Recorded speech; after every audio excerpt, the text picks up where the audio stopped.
John Blake presents Talking with Serial Killers, Stalkers, written by Christopher Berry-Dee and read to you by Colin Mace. Preface. Health warning. In our modern times, we have become all too immunized to the horrors, pain and suffering caused by the likes of some of the human predators featured in this audiobook, many of whose awful crimes have become the subject material for bums-on-seats movies, with us sitting in our comfortable armchairs or in a cinema with a mouthful of popcorn being entertained with a glorified account of the crimes, most often far removed from reality and the twisted sexual psychopathology of the killers themselves, and without even considering the untold human suffering caused in extremis. Let us never forget that these evil men and women are bottom feeders, the scum of humanity, who seek out, stalk, and torture in ways that are incomprehensible to you and me, who callously rape and kill our siblings, our parents, our loved ones, and the most vulnerable in our societies, and don't give a damn.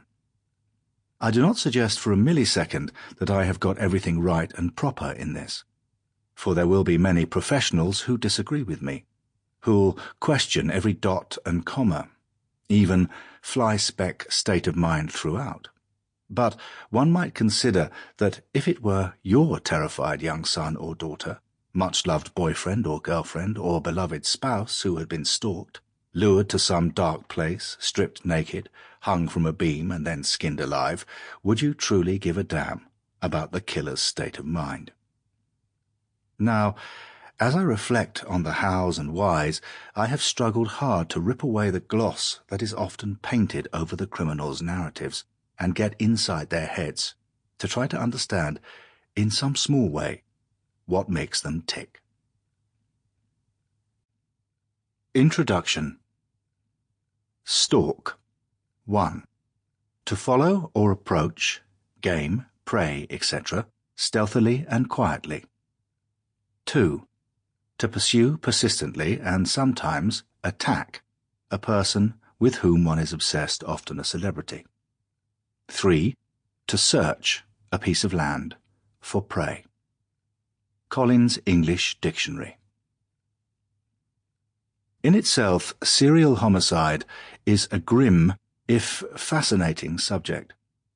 One where, in the main, we appear to focus our attention on the homicides themselves and the techniques used by law enforcement to bring the offenders to justice. Thus, the most gruesome of cases inevitably result in the making of movies designed to put bums on seats, for blood and gore sells well these days. Criminal literature seems lacking in studies of what motivates serial killers and other types of criminals to stalk and hunt down their prey, what is going through their minds, and the oft-times uncontrollable emotions that accompany the pre-kill process. And this is what I hope to address in this book.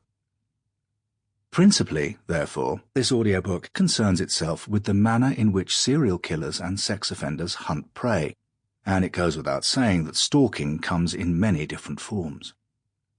Over the past few decades, there has emerged a proliferation of these predatory individuals who infest the internet. Deviants who rob, steal, assault, con, rape, and kill. Men and women alike. They will use any subtle method to entice an intended victim into their web, and we will meet many of these evil personalities throughout this book. I have drawn upon historic and contemporary cases alike. However, in one specific chapter, that of the historic rape-murder of a South London woman called Muriel Maitland, a delicate issue arose. The man in question was still at large within our society until he died of natural causes a few years ago. I met him, had tea with him several times at his squalid home in Portsmouth, and I found him the most manipulative and dangerous person I have ever encountered outside of prison walls, and I have interviewed face-to-face over 30 sadosexual serial killers in my time, so this is saying something, because Gordon Jowers was evil.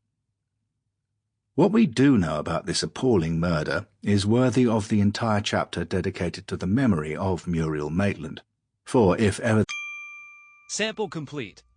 Ready to continue?